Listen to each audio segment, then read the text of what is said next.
E aí galera, essa é a nossa análise do Samsung Galaxy J5 Prime, que é a aposta da empresa coreana para o mercado de smartphones mais buscado aqui no Brasil, o de aparelhos de até R$1.000.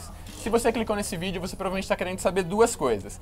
O que esse aparelho tem de interessante e como é que é o desempenho dele com relação à faixa de preço.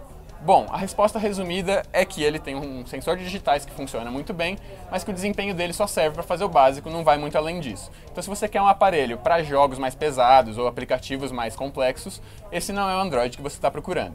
Mas vem comigo que eu explico. Por mais que o processador do J5 Prime tenha ficado um pouco mais poderoso que o do antecessor direto, que é o Galaxy J5 Metal, o progresso não foi muito grande não. A Samsung continuou apostando em um chip quad-core e o clock aumentou só para 1,4 GHz, o que não é o bastante para oferecer um desempenho liso o tempo todo. Realmente não parecia que esse era o caso quando eu estava só usando o smartphone para trocar algumas mensagens e mexer em alguns aplicativos do sistema. O espaço interno de 32 GB é o suficiente para isso, mas fica um pouco melhor sabendo que dá para expandir o cartão microSD. Na maior parte do tempo, o Galaxy J5 Prime fez tudo o que eu queria sem sofrer com engasgo, mas isso não durou muito tempo não. O primeiro mau sinal aconteceu enquanto eu estava usando o aplicativo do Facebook, que deu umas boas travadas num dia que eu estava vendo uns vídeos. Tudo bem que isso não acontece o tempo todo, mas ter rolado num smartphone novinho é algo bem esquisito. Imagina como é que esse aparelho vai estar depois de 1 ou 2 anos de uso. A coisa ficou bem mais visível na hora dos jogos. Games pesados só rodaram com os gráficos na pior qualidade possível e mesmo assim ainda sofreram bastante com queda de desempenho, engasgo e alguns travamentos até. Ou seja, com o J5 Prime você vai ter que se contentar mesmo com os títulos mais básicos, que nem um Candy Crush da vida. E até ele vai dar umas engasgadinhas de leve de vez em quando. Bom, deixando esse desempenho sofrido um pouco de lado e falando de outro ponto que decepcionou um pouco no J5 Prime, a gente vai falar um pouco do sistema operacional. Em pleno 2017, um celular vir com Android Marshmallow já não seria muito bom, mas no caso da TouchWiz da Samsung isso é um pouco pior.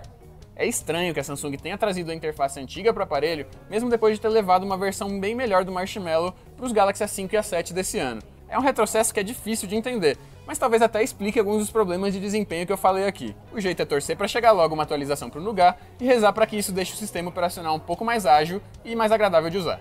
Ok, então o desempenho piorou e a interface retrocedeu. Será que tem alguma coisa que o J5 Prime fez melhor do que no ano passado? Tem sim.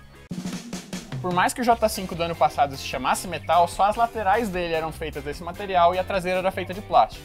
Agora que o nome mudou para Prime é que a Samsung resolveu fazer o corpo inteiro do aparelho de alumínio. O estilo do smartphone continua seguindo as mesmas linhas gerais do design da Samsung, mas o corpo inteiro de alumínio tem um visual um pouco mais elegante que o antecessor. A pegada também é bem confortável e o aparelho não é escorregadio.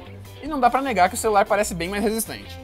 Indo para a tela, o Galaxy J5 Prime não veio com o painel Super AMOLED da Samsung, mas sim com o PLS TFT de 5 polegadas. Por mais que a qualidade da reprodução de cores não seja das melhores, ela até que pareceu boa para mim na maior parte do tempo. E a mesma coisa vale para o nível de contraste e a força do brilho. O que mais me incomodou aqui foi realmente a resolução da tela ser só HD, enquanto já dá para encontrar muitos celulares com display Full HD na mesma faixa de preço. É o caso, por exemplo, do Moto G5, que custa a mesma coisa que o J5 Prime, e até do próprio J7 Prime, que é só um pouquinho mais caro. Agora vamos falar das câmeras, que até evoluíram com relação ao modelo do ano passado, mas não muito. A definição da câmera traseira continua sendo 13 megapixels, o que garante um bom nível de detalhe em imagens em lugares bem iluminados. As fotos tiradas em lugares abertos saem bem legais para quem só quer postar nas redes sociais, por exemplo, mas lugares com as cores um pouco mais suaves acabam ficando bem esbranquiçados. Já em ambientes escuros, aí as fotos ficam um pouco ruinzinhas. A câmera frontal teve bons resultados nas selfies feitas com luz do sol. Só que se você for para um ambiente interno mesmo bem iluminado, aí você já vai ver um pouco de ruído. E no caso de lugares escuros, o resultado é simplesmente ruim. Sério, nem o flash frontal vai ajudar muito. Nos vídeos, a resolução Full HD dá um bom nível de detalhes, mas as cores continuam parecendo mais fracas do que deveriam ser. Seguindo agora para a bateria, esse é outro ponto em que o J5 Prime não se destaca.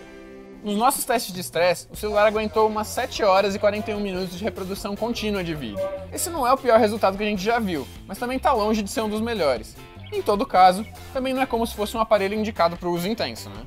A verdade é que o público que vai comprar o Galaxy J5 Prime provavelmente vai usar o celular só algumas vezes por dia para dar uma olhada no Facebook e no WhatsApp, e para isso a bateria até que aguenta o dia inteiro. Mas eu preciso avisar, a recarga demora pelo menos umas 2 horas e meia para ir de 0 a 100. Uma coisa legal que vale a pena mencionar sobre o Galaxy J5 Prime é que o sensor de digitais dele vem numa posição boa, bem na frente do celular. O desbloqueio da tela também é rápido e funciona mesmo com a tela apagada, o que é bem melhor do que em alguns celulares chineses, por exemplo. A saída de som é na lateral do aparelho, o que não é muito a posição ideal, mas é melhor do que se fosse embaixo, um pouquinho mais difícil de tampar nesse caso. Além disso, o volume até consegue chegar a níveis altos, mas acaba distorcendo um pouco o som. Mesmo considerando que o Galaxy J5 Prime é um aparelho voltado para quem quer um celular mais básico, a quantidade de pontos negativos é simplesmente grande demais. Tudo bem que nem tudo é completamente ruim e ele até tem uns pontos legais, que nem o design, que melhorou bastante de um ano pra cá. Mas o quesito desempenho, que é algo bem importante, realmente deixou muito a desejar para um aparelho que custa R$1.000. Se a gente considerar que dá para encontrar aparelhos bem melhores em praticamente todos os quesitos na mesma faixa de preço, que nem o caso do Moto G5 e do Lenovo Vibe K6 Plus, por exemplo, aí o Galaxy J5 Prime acaba não valendo a pena nem mesmo para quem é muito fã da Samsung. E aí, o que você achou do Galaxy J5 Prime? Manda sua opinião aí nos comentários e aproveita para deixar qualquer dúvida que tiver sobrado, que eu vou responder assim que possível.